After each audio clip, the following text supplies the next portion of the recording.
The story of a nation can be told in many ways.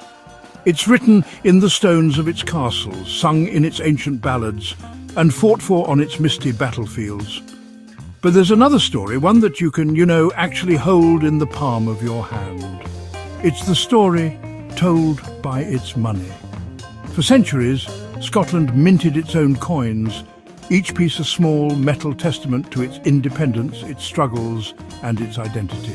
These weren't just lumps of silver or gold, they were the heartbeat of the Scottish economy, the face of its kings and queens, and a declaration of its sovereignty. From the very first silver pennies to the grand gold riders, each coin was a symbol of a nation standing on its own 2 feet, making its own way in the world. This journey of Scottish coinage is a fascinating one, stretching over 600 years.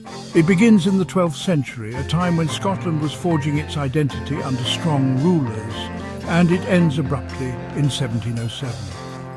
That was the year of the Act of Union, when the Parliaments of Scotland and England were dissolved and a new nation, Great Britain, was born. With that union, the Scottish Mint in Edinburgh fell silent.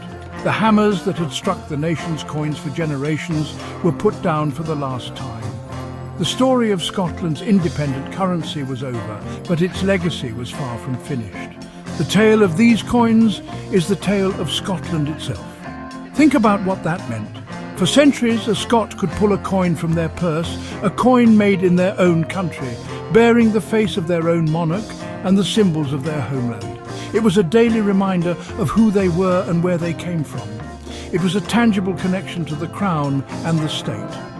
The end of that coinage was more than just a practical change. It was a profound cultural shift. It marked the moment Scotland's story became intertwined with that of its powerful southern neighbour, a partnership that would change the course of history for both nations and for the world. But the memory of that independent coinage never truly faded. The coins themselves are like tiny time capsules. They survived the centuries, buried in fields, hidden in hoards or passed down through generations. When we look at them today, we see more than just old money. We see the ambition of kings, the turmoil of religious reformation, the pride of a nation, and the artistry of the craftsmen who made them. They connect us directly to the past, to the market stalls of medieval Stirling, the royal courts of Edinburgh, and the ordinary folk who used these coins to buy bread, pay taxes, and live their lives. They are a physical link to the Scotland that was a nation with its own voice, its own laws, and its own money. Every story has a beginning, and the story of Scottish coinage begins with a king named David I. He reigned in the 12th century, a pivotal time for Scotland. David was a modernizer, a king who had spent time in the English court and brought back new ideas. He established royal burghs, reformed the government, and founded monasteries. Crucially, he also established Scotland's first royal mint around the year 1136. He understood that to be a proper kingdom, a modern European state, you needed your own currency. His first coins were silver pennies, modelled on the English pennies of the time, but they were unmistakably Scottish, struck in his name. This was a bold statement of sovereignty and economic control. As the centuries rolled on, the coinage evolved with the kingdom. The early silver pennies gave way to a wider range of denominations under later monarchs like Alexander III. His reign is often seen as a golden age for medieval Scotland, and his coins were of such good quality that they were widely accepted and even copied in England and on the continent.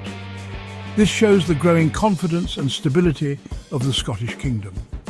The coins from this period are remarkably consistent, bearing the king's crowned head on one side and a long cross on the other, a design that made it easier to cut the pennies into halves or quarters for smaller change, a practical solution for everyday trade. The wars of independence against England in the late 13th and early 14th centuries brought turmoil, and this was reflected in the coinage. The quality and silver content of the coins often dipped as the kingdom struggled to finance its fight for survival. But even in these dark times, the mints continued to strike coins in the name of Scottish kings, a defiant act of nationhood. When the Stuart dynasty came to the throne in 1371, they ushered in a new era, They introduced magnificent new gold coins like the noble, which depicted the king in a ship. This wasn't just money, it was propaganda, designed to project an image of power and prestige. The story continues through the reigns of the Jameses, James I, II, III, IV and V. Each king left his mark on the currency. New designs appeared reflecting European Renaissance trends. We see the introduction of the first realistic royal portraits, moving away from the stylized profiles of the medieval period. The thistle, a national emblem of Scotland, began to appear more frequently, grounding the coins firmly in their Scottish identity. The currency became more complex, with a wide array of gold, silver and even early copper coins being issued to meet the needs of a growing economy. The coins from this period tell a story of a nation becoming more connected, more confident and artistically more ambitious. To truly understand Scottish coins, you have to learn to read their language. They are covered in symbols and inscriptions, each with a specific meaning. The most obvious feature is the portrait of the reigning monarch. In the early days, this was a simple, stylized face, but by the time of the Renaissance, these portraits became incredibly detailed and lifelike. A coin of James V or Mary, Queen of Scots, shows a real person, a ruler you could recognize. This was a powerful tool. It put the monarch's image directly into the hands of the people, reinforcing their authority and presence across the entire kingdom, from the bustling streets of Edinburgh to the remote Highland glens. Beyond the portrait, the coins are rich with national and religious symbolism. The saltire, or St Andrew's Cross, is a recurring motif, a clear and proud statement of Scottish identity. The thistle, that prickly and resilient plant, became one of Scotland's most beloved emblems, first appearing on coins in the 15th century. Legend has it that a sleeping party of Scots warriors were saved when an invading Norseman stepped on a thistle and cried out in pain. Whether true or not, it perfectly represents the Scottish spirit of defiance. The crown of Scotland is another key symbol, often shown on its own or on the king's head, representing the sovereignty and independence of the realm. The inscriptions, known to coin collectors as legends, are just as important. They are almost always in Latin, the international language of the time. A common inscription was a variation of Iakov's De Gratia Rex Scotovum, which translates to James, by the grace of God, King of the Scots. This wasn't just a title, it was a political statement. It declared that the king's right to rule came directly from God, not from any other earthly power, be it the Pope or the King of England. Other inscriptions carried mottos like Nemo, mi impune lacessit, no one provokes me with impunity, the famous motto of the Order of the Thistle, and a fierce warning to Scotland's enemies. These elements, portraits, symbols and legends, work together to create a powerful message on every single coin. Take the beautiful gold unicorn coin of James III, for example. It shows the mythical beast, a symbol of purity and power, holding a shield bearing the lion rampant, the royal emblem of Scotland. The inscription reinforces the king's divine right to rule. Every part of the design was carefully chosen.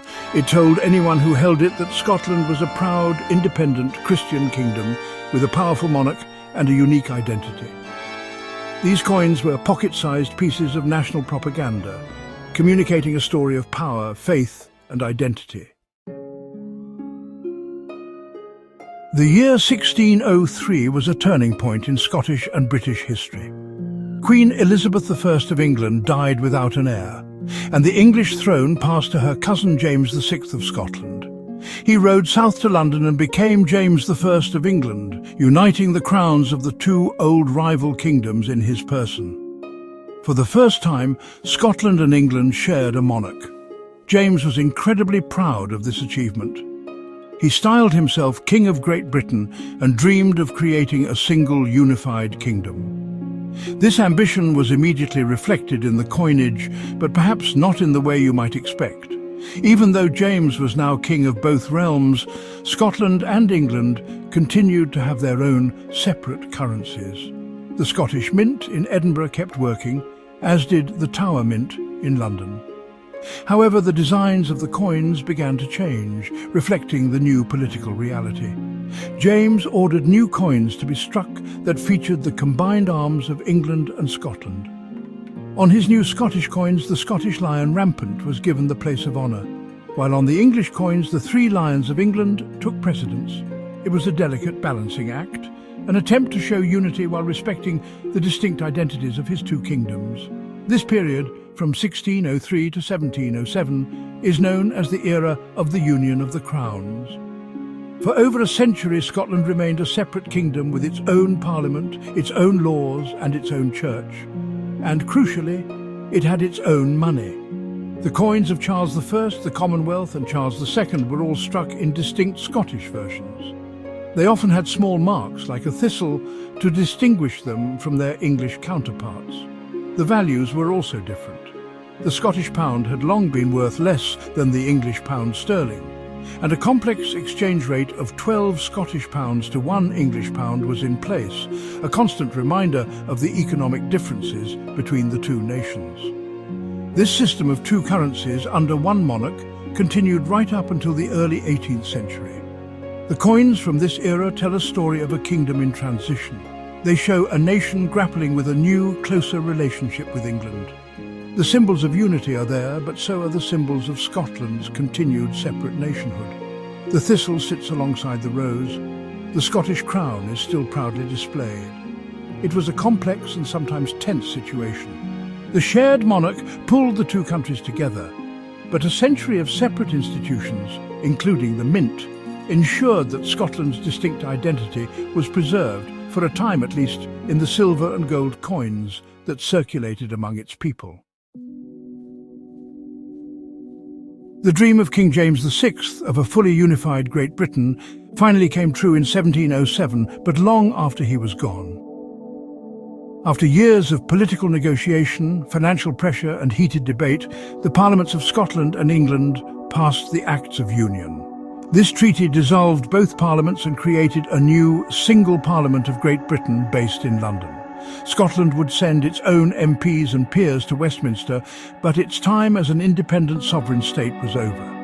The union was a hugely controversial event, driven by English fears of a separate Scottish foreign policy and by Scottish hopes for access to England's lucrative colonial trade. One of the key articles of the Treaty of Union dealt directly with coinage. Article 16 stated that from now on there would be a single common currency for the whole of Great Britain. The Scottish Mint was to continue, but only to recoin all the old Scottish money into the new British sterling. The different values and standards were to be abolished. The Scottish pound, the merk, the bawbee, all these historic denominations were destined for the melting pot. A single standard based on the English pound sterling would now be the law of the land. For the first time in nearly 600 years, Scotland would no longer produce its own distinct national currency. The process began almost immediately. The Scottish Mint in Edinburgh, under the direction of a new general of the Mint, got to work. People were encouraged to bring in their old Scottish coins. These were weighed, valued, and then melted down. The resulting metal was then used to strike the new British coins, shillings, sixpences and crowns, all with the same designs as those being produced in London. To show where they were made, these new coins were given a small mint mark. An E or E star was placed under the bust of the monarch, Queen Anne, to signify they were struck in Edinburgh. These were the very last coins ever to be officially minted in Scotland. The Edinburgh Mint closed its doors for good in 1710, its work of recoinage complete. The silence of the Mint was a powerful symbol of the new political reality. The hammers were still, the furnaces cold. For many Scots, the disappearance of their familiar coins was a daily, tangible reminder of the independence they had lost. It was the end of an era. The story of Scotland's unique journey in metal, a story that had been told on its coins for centuries, had come to its final chapter. The nation's monetary identity was now absorbed into a larger British one, a change that would shape its future for centuries to come.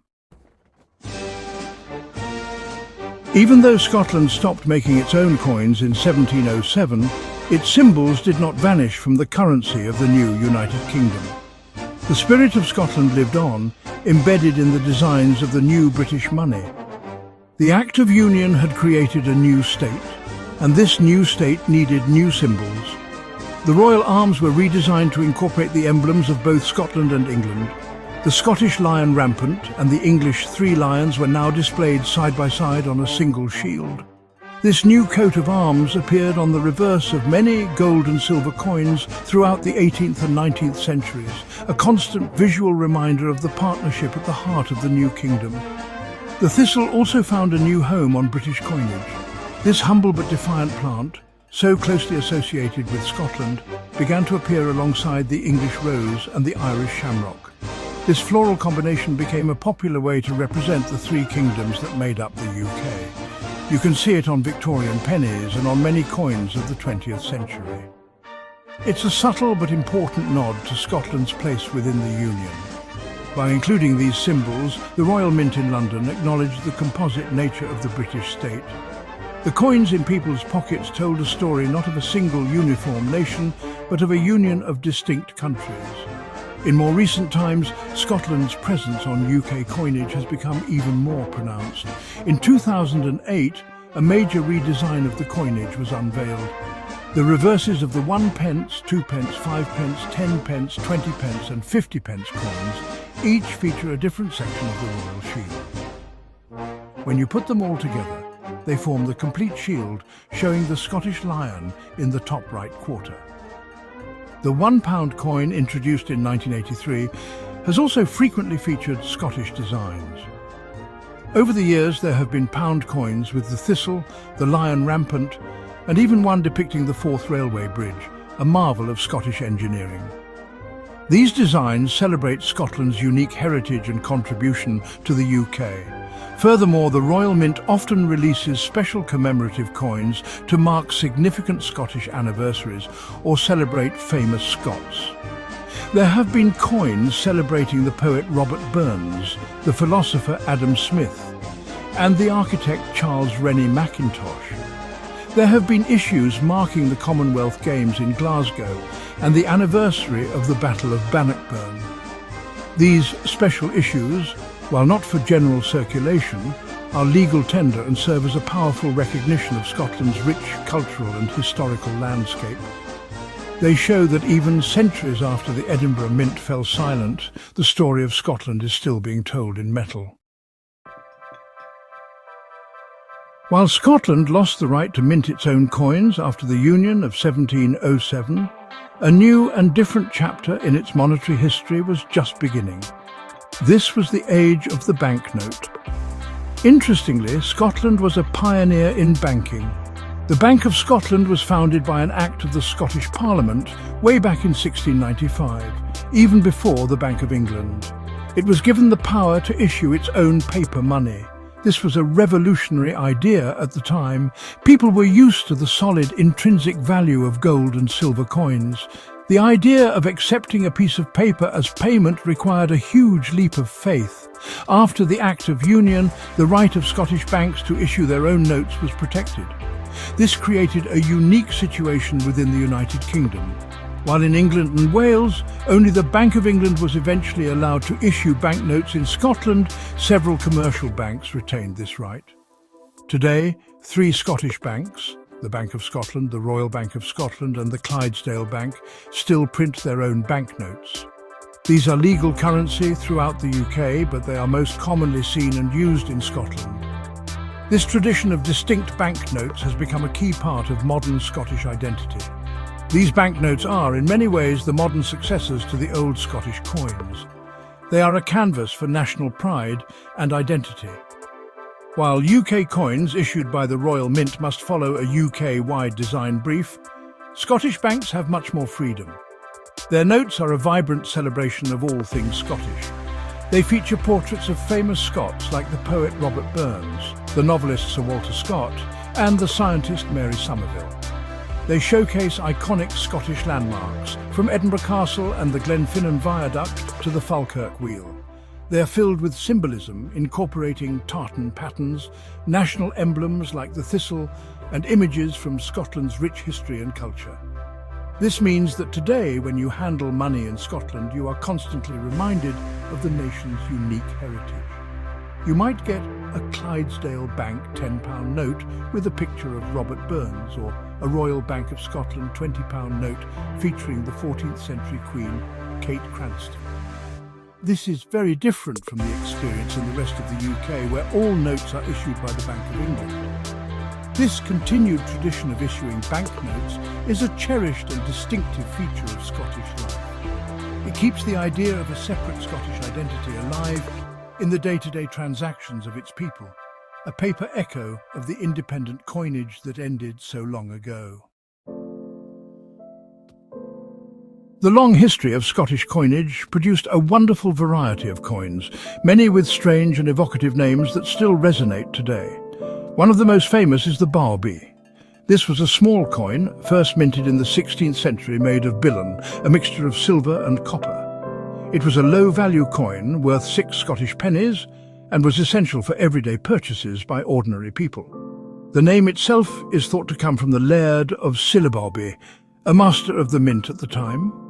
The bawbee became so common that its name entered the Scots language as a general term for money or cash, a bit like the way people might say quid today. A much grander coin was the testoon. First issued during the reign of Mary, Queen of Scots, in the mid-16th century, the testoon was a large, impressive silver coin. Its name comes from the Italian testone, meaning head, because it was one of the first Scottish coins to feature a realistic, Renaissance-style portrait of the monarch. The testoons of Mary are particularly famous and sought after. They show a beautiful, youthful portrait of the tragic queen. Later testoons from her reign were struck after her marriage to the French Dauphin and then to Lord Darnley, with their portraits appearing alongside hers, telling the story of her turbulent life in silver. Then there was the ryle, another major silver coin. The most famous example is the sword ryle, struck during the minority of Mary's son, James VI. The old queen had been forced to abdicate, and the country was run by Protestant lords in the name of the infant king. The coin they issued was a powerful piece of political propaganda. On one side it features a crowned sword pointing upwards with a hand pointing to it. The motto reads in utrumque paratus, meaning prepared for either, implying readiness for peace or war. The other side shows the value and the motto promissi merior in me, which means for me but against me if I deserve it, a stark warning to the young king to rule justly. These coins, the humble bawbee, the elegant testoon and the political ryle, are just a few examples of the rich tapestry of Scottish currency. There were also gold unicorns and riders, silver groats and merks, and copper turners. Each coin had its own story, its own place in society, and its own unique design.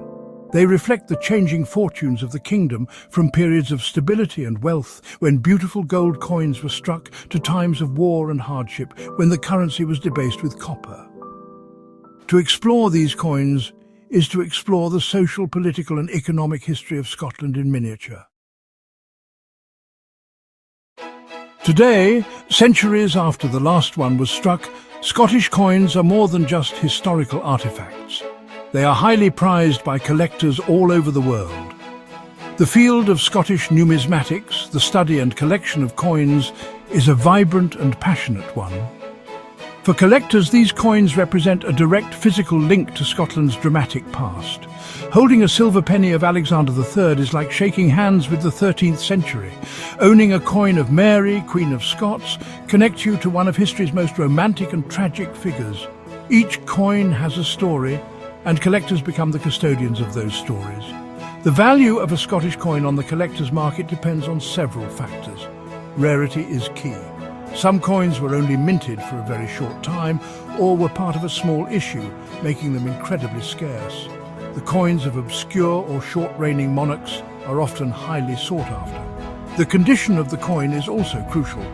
A coin that is well preserved, with a clear design and legible inscription, will be worth far more than one that is worn smooth by centuries of use.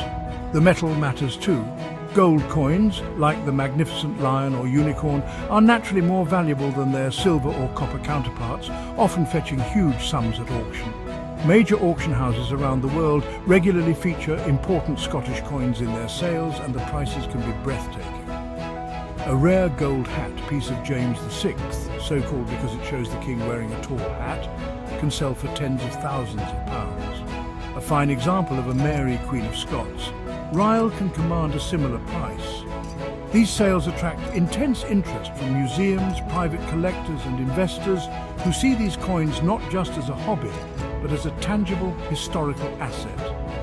The thrill of the chase, the search for that one rare piece to complete a collection, is what drives many enthusiasts. But beyond the monetary value, the true importance of collecting Scottish coins lies in the preservation of heritage.